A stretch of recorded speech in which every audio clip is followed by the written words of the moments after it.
இலங்கையில் தினமும் சுமார் 100 புதிய புற்றுநோயாளிகள் பதிவாவதாக சுகாதார துணை அமைச்சர் மருத்துவர் ஹன்ஸ் விஜயமுனி தெரிவித்துள்ளார். புதிய புற்றுநோய் ஆரம்பகால கண்டறிதல் மையத்தை திறந்து வைக்கும் நிகழ்வில் பங்கேற்ற போது அவர் இதனை கூறினார். கொழும்பு தேசிய மருத்துவமனையில் வெளிநோயாளர் பிரிவில் அமைந்துள்ள தொற்றுநோய் மருத்துவமனை கட்டடத்தில் முதல் தளத்தில் இது நிறுவப்பட்டுள்ளது. நாட்டில் 6 முக்கிய மருத்துவமனைகளில் இந்த மையங்கள் தற்போது செயல்பட்டு வருவதாகவும், எதிர்காலத்தில் ஒவ்வொரு மாவட்டங்களிலும் உள்ளடக்கும் வகையில் இந்த மையங்களை நிறுவுவதில் கவனம் செலுத்தப்பட்டுள்ளதாகவும் அமைச்சர் குறிப்பிட்டார்.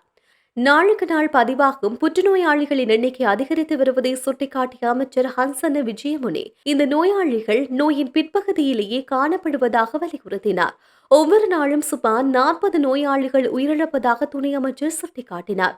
இதற்கிடையில் இந்த நாட்டில் ஒவ்வொரு நாளும் 15 பெண்கள் மார்பக புற்றுநோயால் பாதிக்கப்படுவதாகவும், அவர்களில் 3 பேர் ஒவ்வொரு நாளும் இறக்கின்றார்கள் என்றும் தேசிய புற்றுநோய் கட்டுப்பாட்டு திட்டம் சுட்டிக்காட்டியுள்ளது.